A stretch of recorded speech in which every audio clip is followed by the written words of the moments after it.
Swang, swang, swang, swang, swang, swang, swang, swang, swang, swang. I know you feel me.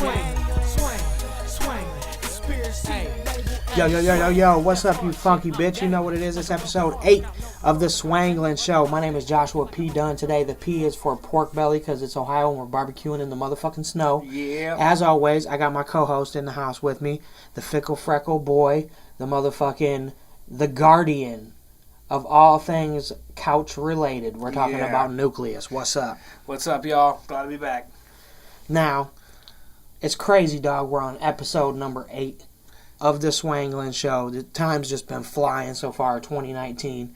You know, we've been talking about shit like, political shit. We've been talking about sports. We've been talking about all types of shit on the Swanglin Show, something that we like to call the motherfucking People's Podcast, because we're putting it down for the motherfucking listeners on the Swanglin Show. Perfectly, positively. So, we're going to jump right into it right now. This is something that is near and dear to my heart, because I feel like as somebody of influence, we need to speak on this kind of shit right here, right? Yeah. We see an influx of people in our daily lives and at social media use the term real, quote unquote, R-E-A-L, real. As being real, right? And it's like a badge of fucking honor, a stripe to be able to call yourself real. Yeah. Now, what we're going to do is we're going to define what real actually is. What are some qualities that make people real? And what are the things that are bullshit tied up through the media that people believe make you real, but actually do not? Well, real is authenticity, man. You can't fake it. It's kind of like the word thug in some ways, too, for people. Because people misuse real in the way that, they're keeping it real by keeping a code of honor that makes them inauthentic, whereas inauthentic to who they truly are, whereas just being yourself is being yourself, man. Yeah, we look towards and we latch towards people that are original, people that are genuine. Yeah. But we're going to just throw it out there right off the top. Here's some things that don't make you real. Going to jail does not make you real. Fact. Selling drugs does not make you real. Another fact. Being a liar or a cheater does not make you real. Fact. Okay, let's talk about some things, though, that do make people real. Okay. Yes. Newkleus, you want to chime in here? Yeah, being a man of your word or a woman of your word or a person of your word, however you want to word that. Having integrity. Yes, integrity, respect for yourself, respect for others. Respect for the earth. Yes, for your environment, those around you. You can have swagger. Being real doesn't necessarily mean you have to be humble at all times. You can be real and be pissed off as shit and be authentic with that. Exactly. Being real is being honest. Yeah. Being real is being caring. Yeah. Being real is being a provider for your family. Yeah. Being real to me is somebody that has morals, somebody that stands on the truth. Yeah. If you're real, you can't be hiding behind, semantics and bullshit excuses. That's one of the worst things. Semantics is a fool's argument. People use that shit and weasel their way out of stuff all the time. And it's one thing if you're, dealing with a legal matter to get technical. But if you're real, you shouldn't have to be well, you didn't say it like that. Motherfucker, if someone asks you something, you know what they're talking about, and you intentionally don't answer appropriately, that's not real. There's all sorts of real behaviors like that. Right, being in a relationship and running on your old lady who's taking care of your kids, that's not real. Never. And it's funny, me and our good homie CJ De Niro had this conversation one time about, it's most of the time it's the people that have the word loyalty tattooed on them and shit, that's cheaters. Oh, no shit. And the motherfuckers that always constantly brag and boast about how real they are, usually are the fakest motherfuckers that you're going to encounter in your life, and that's something that we want to get you hip to on the People's motherfucking Show, the Swanglin Show, is to keep the motherfucking grass cut, watch for these motherfuckers that's loud and always talking about how real they are, because they're probably going to do you dirty. If you're real, you don't have to prove it. Exactly. I've had that conversation with a bunch of people. It's just something that you are. Yeah, it just is. You can't recreate respect. Well, that's the thing. If you're real, like, things like that don't affect you. Someone saying you're something you're not because you know who you are. And there are, I mean, everyone has their ups and downs and good and bad days, but for the most part, like, you should know who you are and be authentic and true to that. And if you don't, you need to go on a soul searching mission to find that. Right. You can't go from one day deciding that you want to be something totally different without earning that. You can't expect people to hold you on this pedestal and accept you for who you want to be as opposed to who you are. Very much now, so. if you want to change yourself and there's things about yourself that you want to work on that you've itemized and you've broke down as areas of focus, they're like, okay, I want to change. I want to be a different person. Go for it. That's still we're real. all about that because you're being original. Yeah. But don't be a fuckboy. Yeah, wanting to change is still authentic to yourself if you're changing to make better yourself. People thinking that staying the same way you are at 18 when you're 40, that's not real.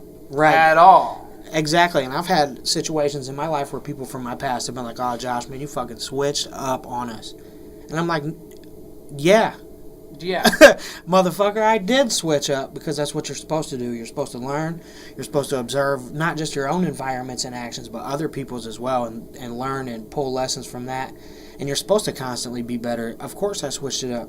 What do you think? I'm going to be doing the same shit in my 30s that I did when I was 19? I'd be a fool. I'd be in trouble. You know what I'm saying? For sure. That's a great point, though, because like with the relationship stuff, too, like if you were to date your high school sweetheart, if you date anyone for a long period of time, you probably shouldn't say you're not the same person I married or started dating, because obviously people change.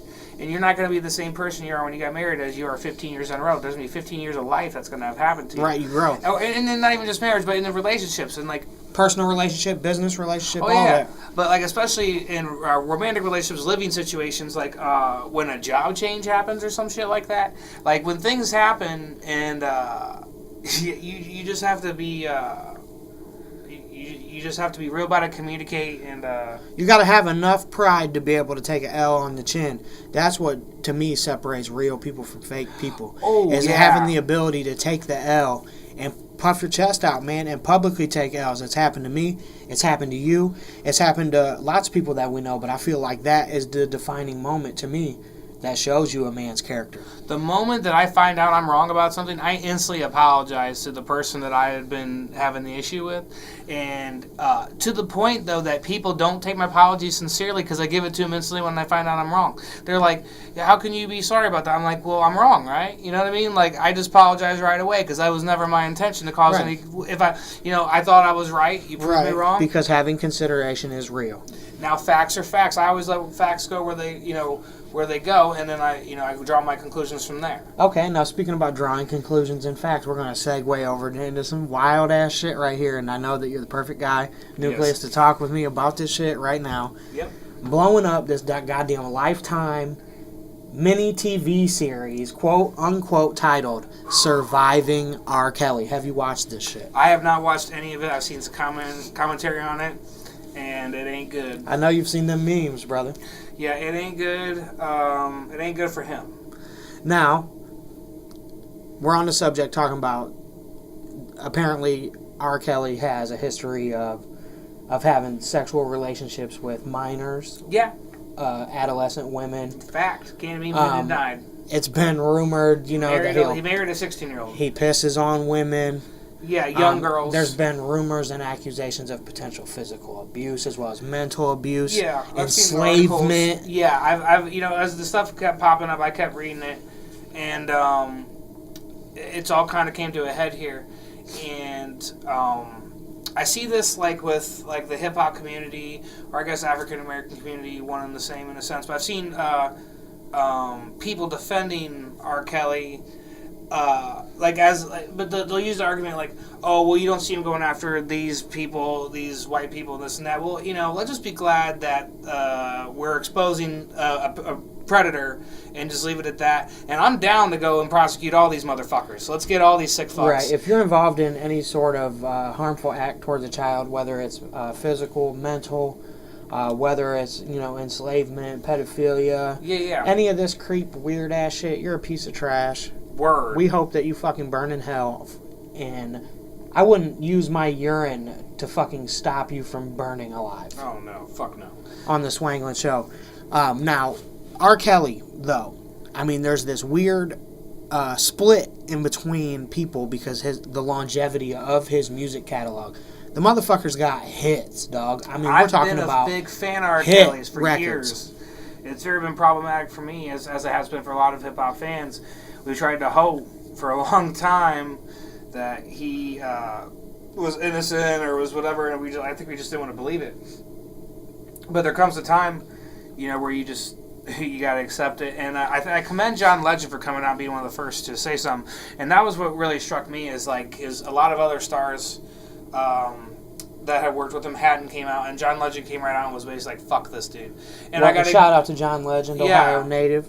Yeah, I always, when John Legend said that kind of, I was like, whoa, okay, because he was a part of this surviving R. Kelly thing, and he's known as being somebody in the media that is known as being gentle. So if he's the one to stand up and say fuck R. Kelly, this shit's serious. Yeah, it struck me. I'm like, whoa, okay, so and R. Kelly deserves his day in court. This is not a legal thing. This is a documentary. So, I mean, he's innocent until proven guilty and all that good stuff. If he's even going to be prosecuted. Yeah, but it doesn't paint a good picture for him. Definitely not, but I'm reading articles on the internet post-release of the first several episodes of this series, and it's actually taking a positive effect on the consumption of R. Kelly's music at many media outlets. So it brings to this, Do you think potentially this whole thing could potentially be orchestrated as a ploy for record sales? Because if you look back, this shit is not new exposure. I mean, people have been rumoring R. Kelly to be involved in pedophilia since the late 1990s. Yeah. There's the classic, I love Dave Chappelle show skit where he does the remix where he's I'm Gonna Piss on You. Yeah. Classic shit. But do you think potentially this is organized by him and Lifetime as a ploy to draw media attention to a new project or something? Well, I mean, they used his name in the title. I imagine at some point he would have had to have had some knowledge of this. From a legal perspective. Yeah, he would have had to have some knowledge. I don't think anyone would want to have that kind of knowledge about them out there. The increase in sales or in streams of his music doesn't surprise me because of the fact that he's being talked about right now, so people are just going and checking out music. Maybe people that didn't even know him particularly. Well, I don't, we know who R. Kelly is, but someone else might go check out a song or something, not knowing who he is, just to see whatever. So I could see the jump now, but I think at some point, if this is to be true, that there would be a lot less later. But whether it's a coordination between him and them, that would be... You would have to get a lot of people on board for that to come out and say that he would have to pay off basically some victims, or at least pay off some actors. I agree with you completely. There has to be some type of collusion involved there, and it leads me to ask you this question, Newkleus. What's your favorite song by a pedophile? Oh, man, I don't know. See, my genuinely favorite song by a pedophile is probably by someone I don't realize they are a pedophile, you know what I mean? And that's actually my really favorite song by a pedophile. Okay, but what is your favorite song by R. Kelly? Oh, dude, Pregnant, bro. He's got a song. I Just Want to Get You Pregnant by R. Kelly. It's got him, The Dream, Tyrese, and Robin Thicke, and it's Girl, You Maybe Want to Get You Pregnant, and it's got the other dudes in the background saying Knock You Up, and it is the fucking coolest song I've ever heard. Did you serenade that record to Ryan Malot's couch? Yeah, dude, I did. But it was a gentle whisper when I did it. It wasn't loud. I was trying not to disturb others. Definitely. I would say my favorite R. Kelly record would probably be the Ignition remix, just because that shit was so live, and it reminds me of this certain fucking time period of my life where we was partying all the time, and it was just a very popular fucking banger by a now, and even then, known pedophile piece of trash bastard. But we don't co-sign any fuck shit on the Swanglin Show whatsoever. Never. And we're going to transition into a subject right now that is affecting a lot of people in alternate part of the world. Nope. Yeah, all right. So I just seen on the news today there was a terrorist attack at a hotel cafe in Nairobi, Kenya. In Africa? In Africa. Over a dozen were reported killed. I want to say, last I checked, like 65 injured, maybe more. It was terrorists came in shooting and also throwing explosive devices, things like that. How I discovered this story today, I was on Facebook and I got a live update from ABC News Chicago 7. Very reputable. Yeah, and this is a news place in Chicago that's got ABC. They're covering this live in Nairobi, and you're seeing people leaving the hotel live. And not only that, I've seen women on their phones trying to contact their family, obviously very distressed. And you're getting all this live now, and it's changed though. I'm watching this on Facebook, on social media. News companies are streaming stuff live as we speak. But I do want to say my heart goes out to the people in Kenya, in Nairobi, and I hope that all the perpetrators are caught and that the people find peace in their hearts that have been affected by this, and that justice is served. Definitely, I agree with you there. Our hearts definitely go out to anybody who's been affected by the Nairobi hotel attack or any other terror attack, which they happen very frequently in this world, unfortunately now. Yep. I haven't been able to keep up with that portion of the news over the last couple of weeks. Who are they saying is potentially responsible for this attack? Al-Shabaab is a terrorist organization in the Somalia and Kenya area, and they've also been a part of the insurgency in Yemen. Now, is that West Africa? Yes, that is West Africa. Nairobi, which is known as one of the most impoverished places in the world. And Kenya is starting moving towards the East Africa middle, and then Al-Shabaab has claimed responsibility for these attacks. Al-Shabaab themselves is an African organization, but they have claimed allegiance in 2012 to Al-Qaeda, which makes them a part of a global terror network, and makes this a horse of a different color, since they could get resources from all over the world and stuff, and it makes the investigation a little different than maybe something years ago. The way that global terror works now is a whole different ballgame. And it's been crazy, especially post the iconic 9/11 terror attack in the United States, where the Twin Towers were hit. By Al-Qaeda. You've seen a rash amount of terror attacks, a large specific amount in Europe. You've seen some in other places of the country, such as Africa. You've read about countless amounts of news stories of pirating amongst the open sea. Yeah. And just different levels and different stages of terror structure, whether it's organized or loosely renegade type motherfuckers doing some crazy shit. Like in the United States, we have all these school shootings and crazy, stupid, completely avoidable acts that cause so much devastation in our world, that I feel like we have to start finding a way as people to identify the root causes of these type of things. Is it mental illness? Is it lack of family structure? Is it lack of education? And not just in these other countries and in these organizations that are terrorizing, but in our own backyards. Yeah. In order to reach that summit peak of being able to maybe potentially live in a actual peaceful world one day. Well, I'll say this: I've always been a proponent of world peace and working towards it. And the older I get, the more I realize that it's very hard to attain, harder and harder than I realized. However, though, I think regardless, even if it was an impossible goal, I think it is something we should strive for. Absolutely. If you're listening to the Swanglin Show, make it a point today, when you listen to this, episode 8 of the Swanglin Show, the People's Fucking Podcast with Joshua Dunn and Newkleus, you listen to this shit, you hear the type of shit we're talking about. Take an approach today towards somebody that is a complete fucking stranger and do something nice for somebody and start putting some good karmic law out into this world. I think we all need it. World peace starts in your home, and it starts on your block. And that's how it starts. If you don't have world peace, if you don't have world peace in your home, we can't have world peace. So it starts there, and I think a lot of it does have to do with the way different societies are. I think whenever you see terrorists, they're usually extremists, and extremists usually are radicalized. They usually are people that aren't the smartest. Critical thinkers usually think, hey, maybe I shouldn't do this and throw my life away. So these people are...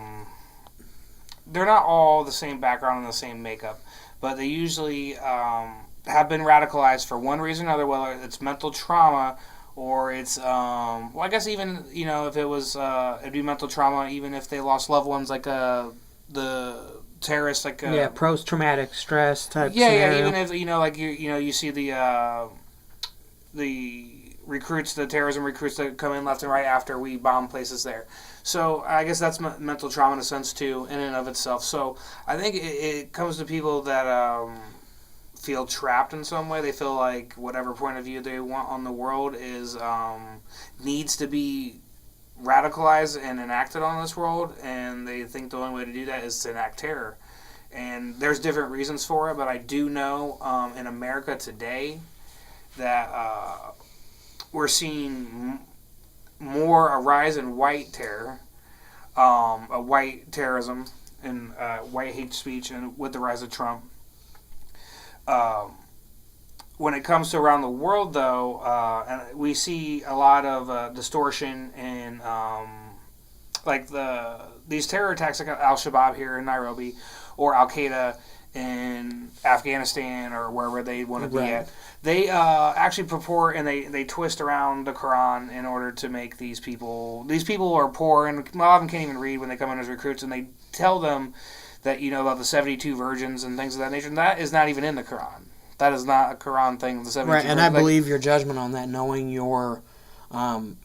knowing you personally, I know that you have a passion for religion. You have a passion for politics, and that's why I love having you on the Swanglin Show. And I probably say it every episode. Yeah. But what we're gonna do is, you want to know what I think that everybody needs. That makes me happy personally, and I know it probably makes you happy too. For sure. But everybody needs some funk music in their motherfucking life. I think that's positive towards world peace. I think we'd have less terrorists if they'd listen to George Clinton. Exactly. And speaking of George Clinton, the legend of Parliament Funkadelic fame, the straight-up legend, is set to receive a Lifetime Achievement Grammy Award this year, February 10th, at the 61st Annual Grammy Awards in Los Angeles. They're actually having a separate ceremony for the Lifetime Achievement on May 11th, 2019. George Clinton is so live. So I don't know if there's any person that's produced more sampled records in hip-hop than George Clinton. Well, he also produced a record for the Red Hot Chili Peppers in the 80s. And I'm sure his production credits extend deep. I wouldn't be surprised to see Michael Jackson in those credits. Yeah, he's nuts. He's all over the place. Tupac. Jimmy Jam, Terry Lewis, Quincy Jones. I'm sure he's worked with a plethora of people on top of his well-known documented relationship with Snoop Dogg. Yeah. The foundation of what is known as West Coast hip-hop stems from fucking Parliament samples, man. Yeah. Real shit. Yeah, it's George Clinton in Detroit and Dayton and Cincinnati, like funk. Right. Shout out Bootsy Collins. Yeah, it's all that I-75 Midwest funk, man. And George Clinton was the epitome of that. He was the main guy. Like, he's the dude. And I loved him in the movie Good Burger. Yeah, dude. George Clinton is a legend. You didn't see that coming, did you? Yeah, I did. It threw me off. Yeah, he's a legend, man, and like it's the younger generation needs to get hip because he was a bad man with jam in his time, and I'm sure he's still got some hits left in him. Absolutely, I'm sure he does. Could you imagine him working with like some of the younger artists today? That would be great because I feel like top 40 as we grow musically, I feel like from a mainstream standpoint, things are becoming more repetitive, more robotic. We need more funk. We need more live instrumentation. We need records with more social commentary. We need things that people can actually latch to. Like, I like to equate it to food. I like to try and spin and equate everything to food in some type of metaphoric way, right? Sure. So you look at the music business and you're like, damn, that's a skinny bitch. You know what I'm saying? And you look at Parliament Funkadelic and that's a slab of ribs. Yes. We need more ribs with the coleslaw on it. George Clinton, keep rocking until... Congratulations. And not only just George Clinton, there's other artists that are also being inducted with the Lifetime Achievement Award. Nice. Dionne Warwick, Donny Hathaway, both have had extremely great celebrated careers musically.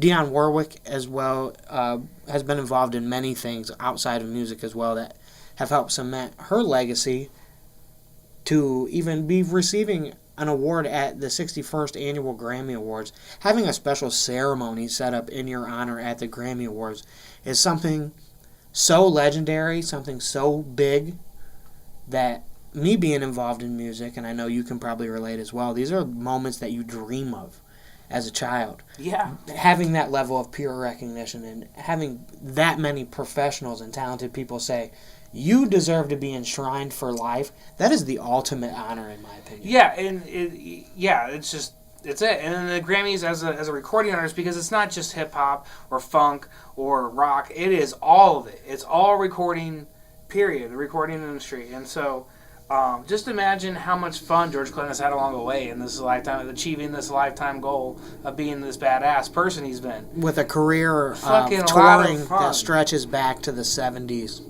Great hits, making music with his friends. Publishing checks, pretty much being the grandfather of hip-hop.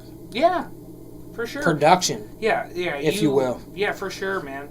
Like, I still would, I dig Parliament. When I listen to him, I still hear samples of stuff from, whatever. I've listened to him in 2019 already. And I listen to also all kinds of music, crate digging pretty much, looking for samples for production and stuff like that. And that time period and that Southern Ohio funk, when you start talking about Parliament, the Ohio Players, Zapp and Roger, I could keep going. You know what I'm saying? And naming these bands, there's so many that are so influential. I don't mean to shortchange anybody, but that sound, to me, I love it. I feel like it resonates to us a certain kind of way because it is some Ohio shit. It does, man. And like when I've moved away, I listen to that shit, and it, like, I don't know, you just feel it a little more because it's from where you're from. And I'm sure that people from California have that with California artists, and Texas with Texas artists, and things of that nature. Have you ever serenaded a woman via Roger and Zapp, I Want to Be Your Man? I haven't yet, but I'm going to do that now that you said it. That's a fact. That will happen. Have you ever made love to your computer while listening to Computer Love? Not yet. Again, I'll do that too. Hell yeah, man. Be careful. You don't want to catch a virus. Oh, it's the Swanglin Show, episode 8. It's Joshua P. Dunn. I'm in the motherfucking house. I got my boy Newkleus in the building with me.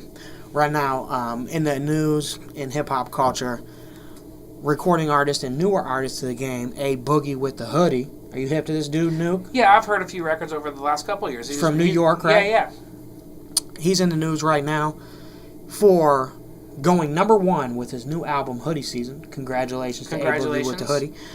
But there's a connotation attached to the headline. Okay. And is not only did he go number 1 with his album, Hoodie Season, it is recorded in history that his album and his number 1 charting placement is with the lowest amount of physical sales in history, with an amount lower than 1,000 and higher than 800. Now, incorporated into his total sales, per se, are in excess of 8 million streams during that period of his new album, which is very commendable. Large amount of traffic and a large amount of attention. But there were actually no physical copies of this album printed, and this is a major label release. How does that make you feel, knowing that our lineage of the hand-to-hand, to show you that this is the direction that the music business is going? How does that make you feel? Well, a rapper went number 1 without a CD in the mixtape. Real shit. So it's over. CDs are done. I think it's safe to say that this right here is that icing moment. Especially if you're still from passing the out back CDs end. at the gas station, you're done fucking archaic, bro. Well, you might as well go the way of the dinosaurs. Well, it is becoming archaic, but at no given point will I sit here and co-sign that you shouldn't be hustling physical product. Yeah. If there's a markup, get your money. Yes. But I feel like this is something from a standpoint of being an independent artist is we need to look at this new formula and make it an idea of ours and an open conversation point of being accepting of these forms of technology and different ways that you can finesse and work your way. Because like you see, a young artist named A Boogie with the Hoodie with a short catalog just went number 1 in the country with this amount of sales. I think that's something that should be very... it should be empowering to independent artists to say, hey, this threshold is getting lower and lower. to get mainstream notoriety from your sales. Oh, for sure. What label was this on? Now that we're going to have to look into. I believe Atlantic Records. So Atlantic Records got a #1 with less than 1,000 copies on it. Whoever locked that in, man. I'm pretty sure it's Atlantic Records, and if it is Atlantic Records, shout out to them, because right now they've been at the forefront with a lot of these newer artists that are coming out and manipulating the streaming platforms and staying current. Atlantic Records, there's pretty much not one label in the game that's better than them at that. Yeah, you know, and I do want to say congratulations to Plus, who is a producer we have met at the Ohio Hip Hop Awards and know. A Plus? Yeah. Plus from, I believe, the Cleveland area. He produced at least one record. He produced, that's a production on this record, Hoodie Season. So congratulations to him, too. Yes, he definitely is signed to Atlantic Records, and shout out to A Plus. I believe he's from Canton, Ohio. Shout out to him. Yeah.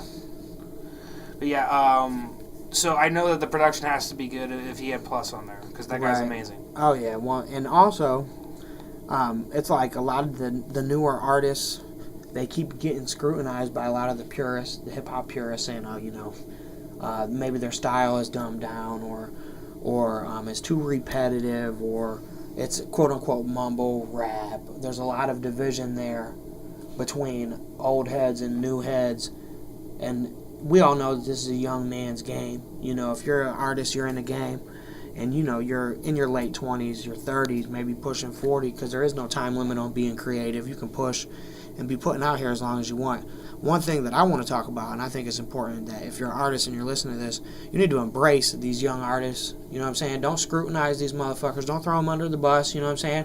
Because they could serve a very beneficial role in your career if you just embrace them. Yeah.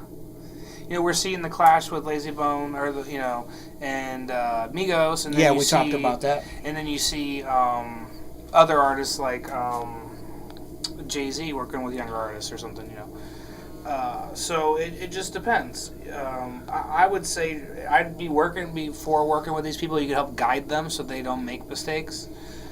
You know, I would love to see. I love to see people succeed. So me too. And you got to be real and come in. Sometimes, you know, some of these younger people, that's all they need is the advice and mentorship of somebody that's been through some tribulations and been through some shit, because it's hard to say. You know how it is with the music. It can happen so fast. Yeah. A lot of these younger artists are coming from absolutely nothing and just getting a bag tossed in their lap. I mean, that's a very critical scenario when it comes to a high percentage of making poor choices.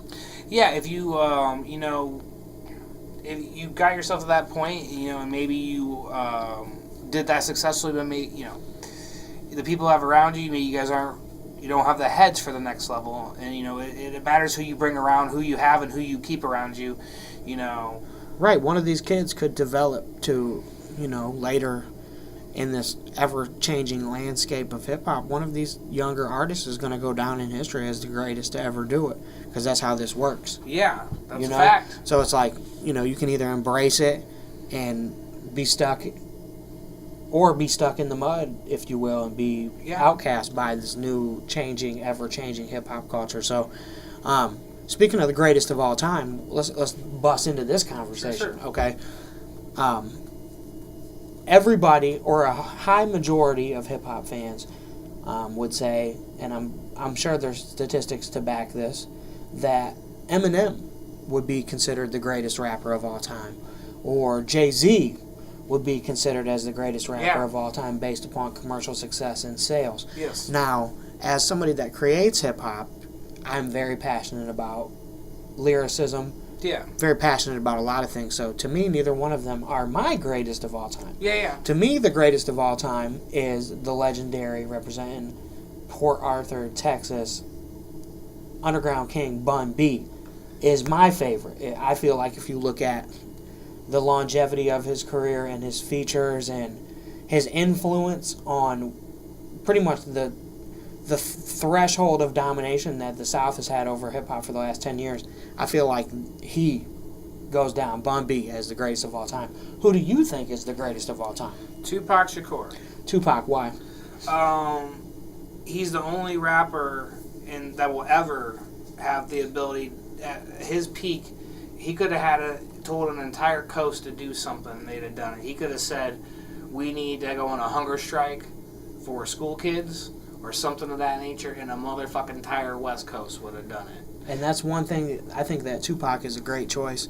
And one thing that him and Bun B have in common, a trait that they share, is a lot of their records, there's a lot of social commentary. There is. There's a lot of philanthropy.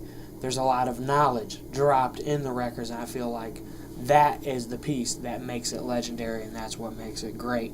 Because if you can stand behind, as a poet or as a human being in general, if you can stand behind your words and be able to provide a positive outlook on anything that could potentially mold or shape a mind of somebody else and help make the world a better place, I feel like that's real power.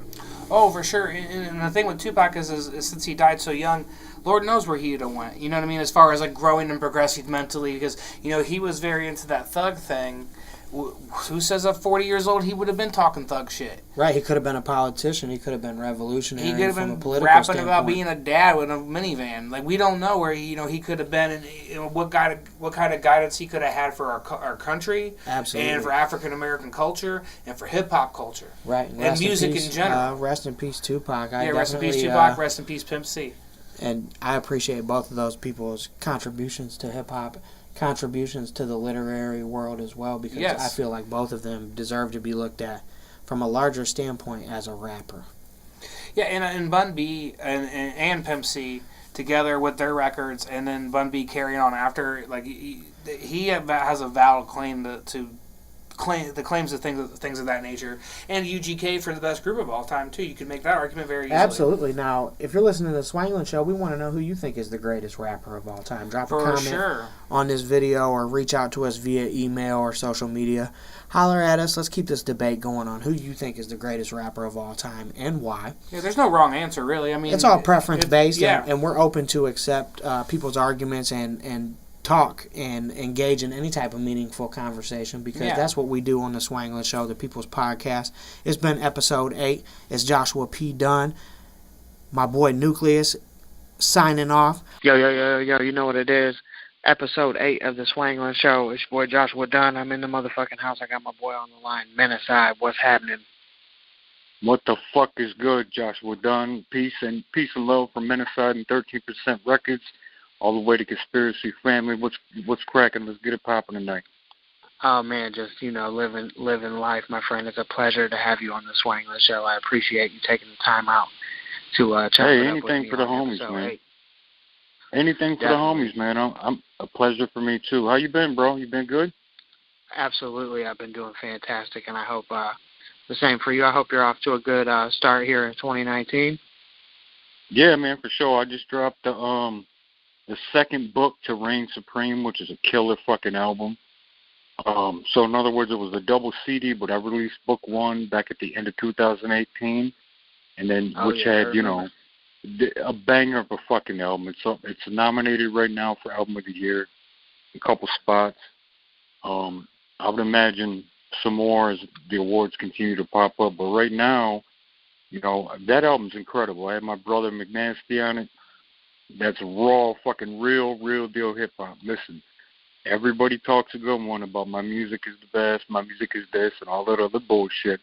But 9 times out of 10, they failed the fucking play test, because the minute I put the CD in, or somebody who knows what the fuck they're talking about when it comes to music puts the CD in, they found it immediately that they just acquired another fucking Frisbee, and they was full of shit.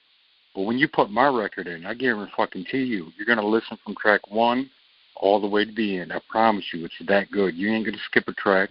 Maybe after, listening to it a few times, like you do with any CD, you're going to find your favorite cuts on it, but there's nothing skip-worthy on my album that was like, oh, where'd that come from? That was really going good. What the fuck happened there? You know what I mean? It's really, it's a good fucking record, bro. And then, I had McNasty on there. I had the Joker on there. I had my brother Dubs on there.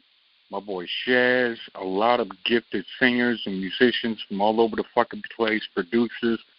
I come from the old school of hip-hop. I worked with Proof of D12.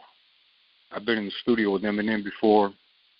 I worked with Cypress Hill, Crooked I, King Crooked.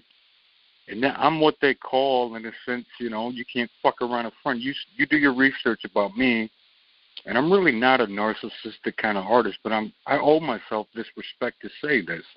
I'm underground royalty. I'm one of the greatest to ever fucking do it. And then this new album, Book 2, introduces a brand new track that was never before released featuring Proof with D12. It's a track produced called Living by Bad Proof. Mind, right? Produced by Bad Mind, who's also my fucking bro, close friend of mine.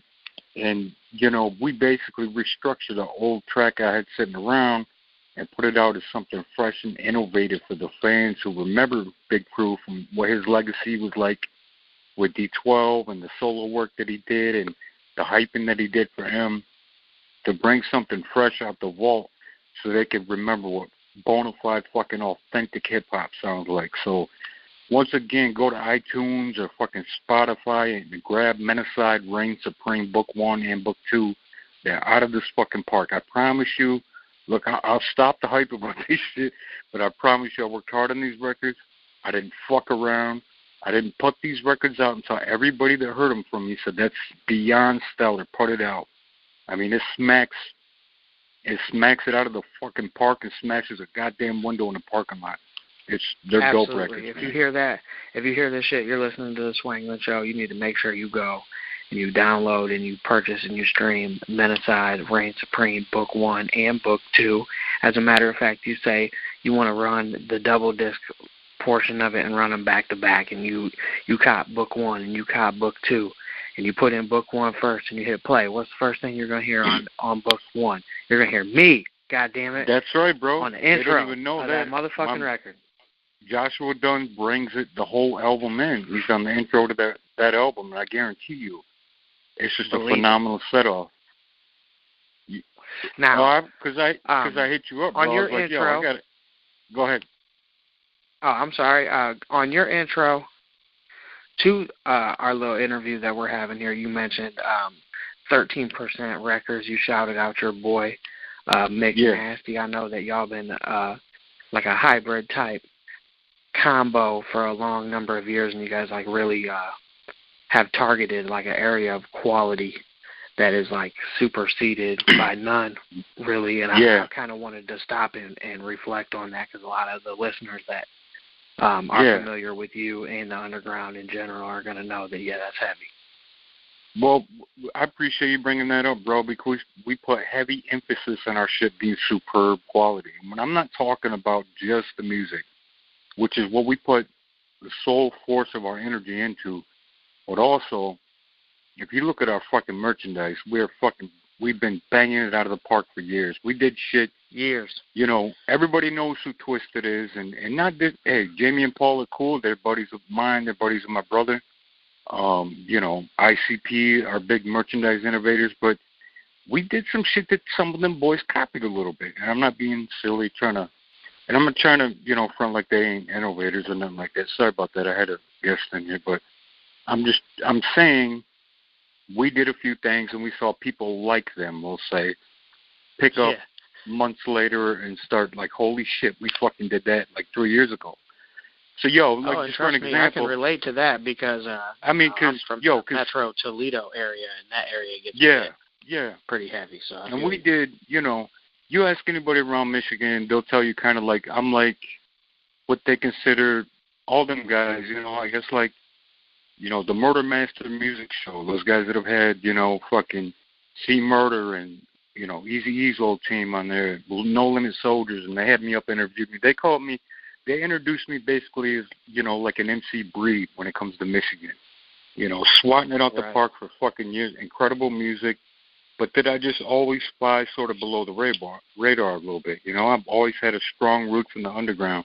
But, just for an example, like some of the shit we did, we come up with a body bag as a gift, as a fucking prize package to a contest when we said, all right, look, you buy the new Menacide Drugs LP. Yeah. You remember that? Like, you buy the new Menacide Drugs LP, which is what it was at the time, the album we were putting out. And not only does it already come in a dope fucking police evidence bag with a bandana and a fucking poster and a fat sticker, you also get one ticket to register you to win an actual authentic fucking morgue-bought body bag stuffed with massive amounts of CDs, posters, T-shirts, stickers, mass amounts of merchandise, beanies, fitted hats, fucking bandanas from me and all the homies I've acquired in my history in the underground. You win this fucking thing. It is just packed to the fucking max with flavor. I mean, we've come up, so that's my way of saying, yo, we've come up with some innovative shit. We've put some risks out there. I mean, just alone trying to ship a fucking body bag in the mail under today's scrutiny, post 9/11 scrutiny, is shit. You know what I mean? That you're already playing around with. You're getting some eyes looking at you. So, you know, we've always pushed the envelope when it comes to, and then our shit is just second to none. We don't settle like. We don't grab these run-of-the-mill fucking T-shirt pressing companies. We don't fucking. I hate that shit. I mean, a shirt. You want to buy a shirt that's gonna last for like forever. It becomes your favorite shirt. You know what I mean? Motherfuckers are tired of paying $25 for a rap band T-shirt and that shit wear out, shrink out. You know, over the course of 3 or 4 washings. We buy the tip-top quality shit. We buy the shit that you got to order out of the country. In fact. Because it's just the best shit you can get. So that when these kids get this shit in the mail, they're like, holy fuck, how did they get gold printing on a fucking black T-shirt? How did they get silver printing on a fucking blue T-shirt? Look at that shit and then feel the quality of that shit. You know what I mean? So when you see people wearing them and you see the pictures online, and you see the Menacide bandanas and some of the shit we've done, bro, we've done trading cards. Just name something we ain't done that ain't been copied. You know what I mean? Over the years, we've done it. Like one thing that I know for a fact that you guys were super early on was the concept of the mystery disc. Yeah, there's another thing. I mean, I think we resolved it and we figured out that, you know, shout out to Jamie and Paul and Twisted and much love to Magic Ninja, but we come out with the album of the mystery disc. You know, we come out with, you know, no whoop whoop to them boys because I know them. They're good people. They know me or whatever the fuck, and they know McNasty. But we come out with an album called The Mystery Disc. Basically what we did is pressed up a whole shitload of them, pro-replicated them, gave them out for free at the Juggalo gathering when you just to say, yo, we're back. Like, we got heat coming. We got new tracks with Dayton Family, Esham, and the heavyweights of the underground again. We're coming back. And we just gave them out. And then a few months later, Twisted announced that they were coming out with an album called The Mystery Disc. You know, so I mean, we kind of figured it out that they had just come up with a similar concept, and it ended up being different than ours. Very highly plausible. But it just goes to show how these motherfuckers' minds think. You know, we think similar. We understand that you're not gonna. Everybody wants to put an album out. Everybody wants to put merch out. But if you're not gonna put your fucking balls on the line and do something different, nobody's paying attention, bro. Your shit just gets passed the fuck over. So that's what I've always respected about, you know, guys like Jamie and Paul anyway, you know? Yeah, now, on our conversation so far, we've had reference to several different, like, legendary Michigan artists, and Michigan has, like, a very heavy history involved in hip-hop in general. Now, everybody knows about, you know, Eminem and MC Breed and Proof and Dice and Esham and people like that. Yeah. Who's somebody that you can throw some game to our listeners that's from the Michigan area that they might not be hip to? I don't know. I'm familiar with all of those cats, bro. I mean, I know them all personally. You know, I'm fucking from. If you're from Michigan, you understand there's a north, there's a south, there's the east, and there's a west. There was Esham putting it down. There was Dice. There was people like that. Closer to, not quite as far, but still in East Michigan, my brothers in the Dayton family, they was putting it down. But over in the West, that was me. I owned West Michigan. I started hip-hop in West Michigan. I'm that fucking fundamental to the game out there. You know what I'm saying? I was doing this shit when the word, I mean, even the thought, bro, of you dressing up what they considered to be hip-hop back then, you got shit thrown at you. They called you a wigger. You know what I mean? Bro, shit that these do, I paved the way so that these guys, a lot of these cats can do what they do now. I took the grunt of the bullshit just to make a fucking audience thrive out there. But as far as, you know, yeah, like I said, man, I know Esham, my brothers in the Dayton family, Dice. I mean, just anybody who's anybody in Michigan, I fuck with them. King Gordy, D12, Obi Trice. I met him one night at the studio out there. I met him. I was in the studio when M was recording the Obi Trice record. Now, there isn't really anybody, bro. You throw my name in around in any of them kind of circles with the old school OGs, they know who I am. I'm one of the OGs. The newer cats, they got a different kind of scene going on, but there's still, when you get to, like, the wicked shit, and my name rings a lot of bells there, too. Prozac will tell you he knows me, and I'm one of the OGs. Bedlam will tell you they know me, and I'm one of the OGs. King Gordy would tell you, we work together. I mean, just anybody closely fitted with the Michigan scene where so much was birthed, I was part of that shit in a way, And that's dope as fuck to have that kind of history behind your own catalog. And you do have a pretty generous sized catalog. You've put out a bunch of different albums. Which one of your albums is your favorite? Which one means the most to you? Bro, I point to one old, and I got to say, the Drugs LP is incredible. Just because, I'll be fair to the fans, my fans are always bringing that up as the best, one of the most classic hip-hop albums ever. So I hear it to this day. I mean, mad years later. So that's a really good album. The Drugs LP has Proof of D12 on it. McNasty's on it. It's just an incredible piece. And then the one that I just released will be Reign Supreme Book 1. Man, that book, that whole album is just fucking mad nutty. It goes so hard, man. It's almost like I'm starting a revolution, a rebirth of some shit that these kids ain't even heard in years. You know what I mean? Real MCing over, the current beats and the current production mindset,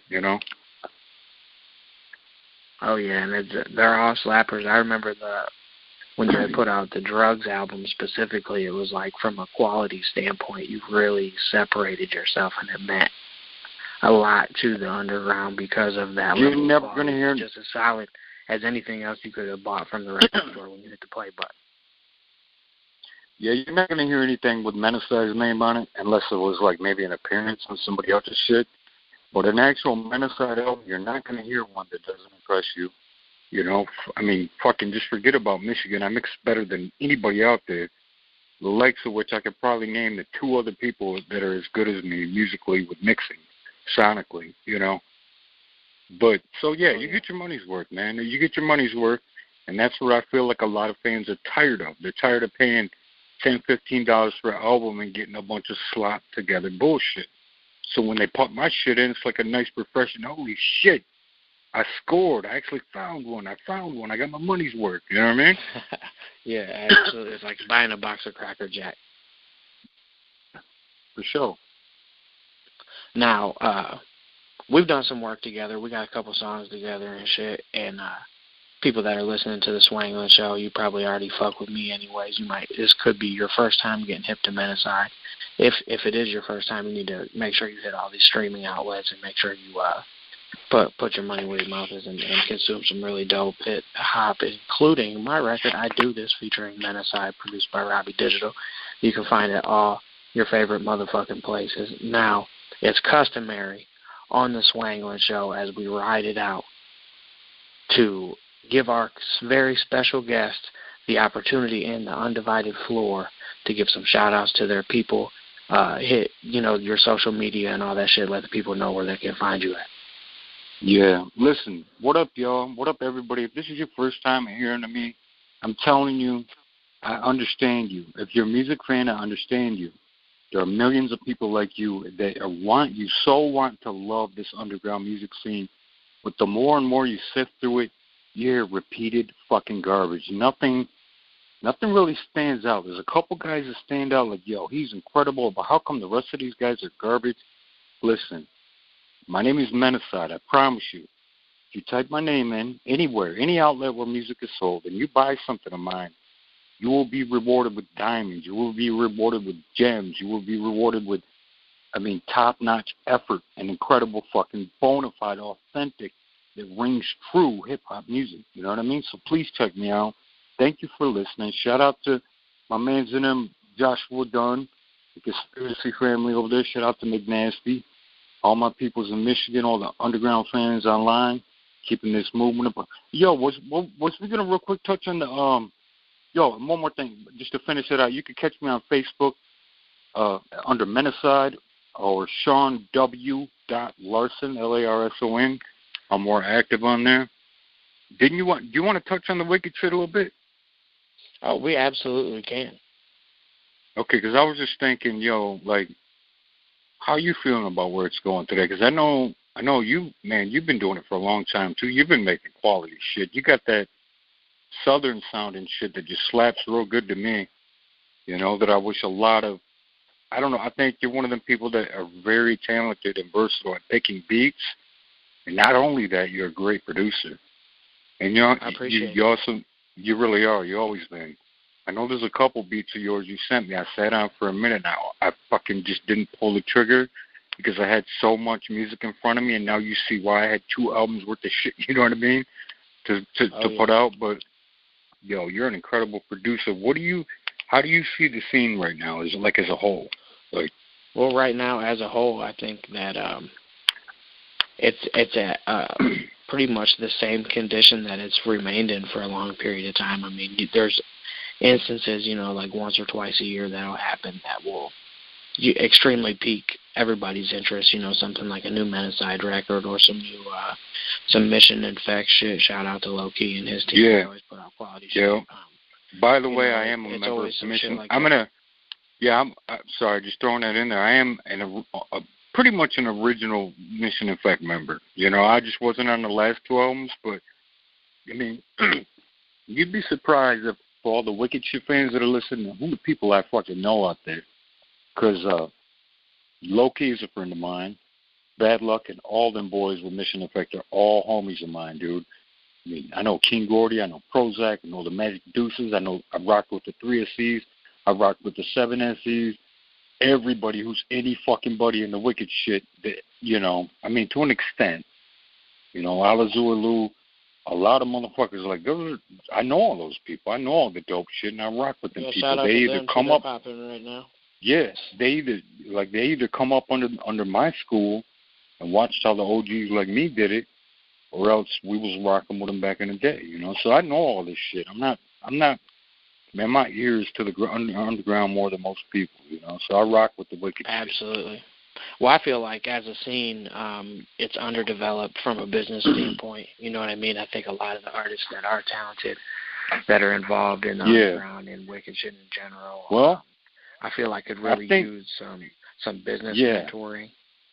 I think that I agree with you. I mean, if I was to apply what I know and what I do to the wicked shit, something would take off huge, at least to an extent like AXE. Because if you look like what them boys did, man, they come out. Okay, I got to give it to them honestly. When they first came out and I first heard about them, I'll tell you my honest impression. I think a lot of people felt this way. The first video came out of, the first couple videos, and we were like, oh, here we go again. The same fucking shit with the masks, the same shit with the chainsaws, but boy, did they get fucked. They fine-tuned their shit as they went along, bro. They got musically better. They got their videos became full-fledged productions. They started getting invited to play incredible shows. You seen a movement form online. Then it became the masses, and now these motherfuckers are gods, bro. Right. And I've been hip to them for a while. If you're in the wicked shit and that doesn't light a fire under your ass, I don't want to hear no excuses from you motherfuckers in wicked shit because you're talking one of the OGs, bro. I birthed some of it. Esham was on the other side. You use those dudes as a reference, and I'm from Ohio, so they're from Ohio, so naturally I want to see them be as successful as possible. Yeah, so do I. They're friends of mine. They're actually friends of mine, so I mean, and I actually hit them up to congratulate them and shit because I was happy for them because I felt like, there's a crab in the bucket mentality with a lot of wicked shit rappers. I feel like that should have been me. I should have got signed to Magic Ninja. No, I really shouldn't have, motherfucker, because you don't see how much work them boys put in the fucking road, playing shit-ass fucking shows in the beginning, sleeping on fucking, you know what I mean, sleeping on shit mattresses. Right, and regardless of if they would have signed some deal, they still would be making that level. They did it for the love, bro. They did it for the love. They was eating French fries and fucking laying in each other's puke. Motherfucker, they roughed it out, you know what I mean? So I feel like they got what they deserve, bro. They worked. That's how hard work pays off. I feel like there's more coming.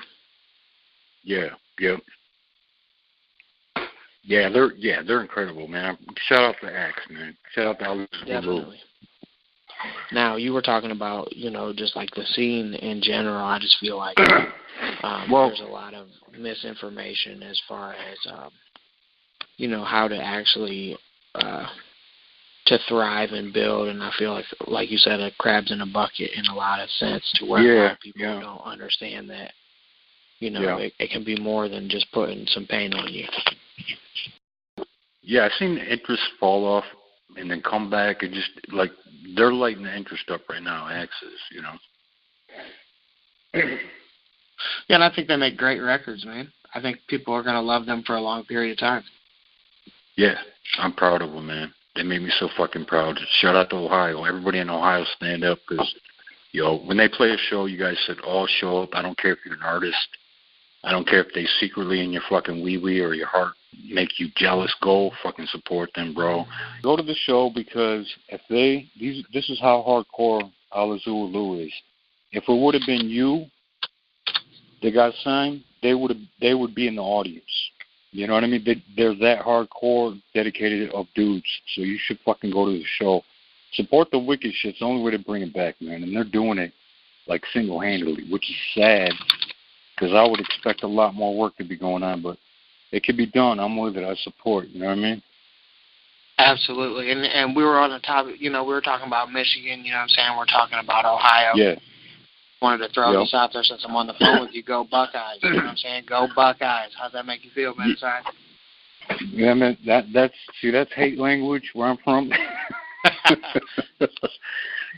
It's more of a Wolverine thing where I'm from. I mean, the Buckeyes, I'll be nice because I'm talking to Ohio people, but I mean, yeah, I'll say good luck with that. Hey, you know kidding. What I'm saying? I wish that I could put the blinders on and just lock in the last 10 years and then, we'll just leave it like that forever. Yeah, I know. But hey, you guys got serious team spirit out there sports-wise, and good teams for sure, man. Absolutely. Now, I appreciate you calling in to the Swanglin Show, and I know we kind of went off format there for a second, and during the shout-out portion, we kind of jumped into a whole nother subject, so I'm going to give you the opportunity again to lay the floor out there and shout out some of your people and let them know what you got for them right now. Yo, everybody already done told you, man. I made it as simple as it could be. You don't even need to know what I look like. I promise you. You're looking for dope music. And anybody who's out there is going to put as much effort and years into this shit as I have, you should feel the same way that I do right now. Check me out, all right? Much love. It's been episode 8 of the motherfucking Swanglin Show, bitch. Swang.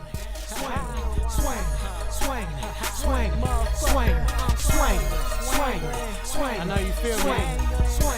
Swang. Conspiracy. Hey, swang. That's our shit. I'm dangling like a broken arm. I got no regard like I'm famous. I stay stankin' like an open jar. Candy kush for my sweet tooth. Optimo is my shell of preference.